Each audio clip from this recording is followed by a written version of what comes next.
বাংলাদেশ সরকারকে শুধু income tax দিচ্ছে গত মাসে 8,000 টাকা। বারবার একটা কথা আমাকে বলতো যে আপনি লেগে থাকেন এখানে, আপনার পজিশন বা আপনার ইনকাম বা আপনার যে কোনো অ্যাচিভমেন্ট করার জন্য সর্বোচ্চ আমি কাজ করব।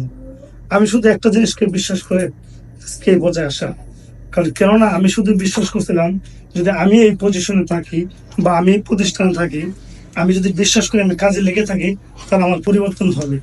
এই যে প্রতি মাসে যদি আমার গড় এভারেজ ইনকামটা দেখি, যারা গত মাসে যদি আমি ট্যুর সহ হিসাব করি 2,04,000 টাকা, তাহলে আমার মধ্যে একটা 2,04,000 টাকা ইনকাম করাটা কঠিন। মানে শুধু ট্যুর পেতে তো স্যার আমার 84,000 টাকা আসছে।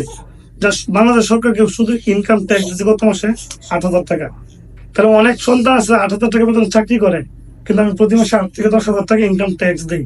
তাহলে একটা সময় কিন্তু আমি এই টাকা ইনকামের জন্য কিন্তু আমি দৌড়াইছি, কিন্তু যে ব্যক্তিরা আমাকে স্বপ্ন দেখাইছে ভাই আপনি এই টাকা ইনকামের জন্য আপনি দৌড়াইতেছেন, একটা সময় এই টাকা আপনি শুধু মানুষকে খাওয়াবেন বা আপনি এটা ট্যাক্স দিতে পারবেন, আমি বিশ্বাস করছিলাম, যার কারণে এই অবস্থান রয়েছে।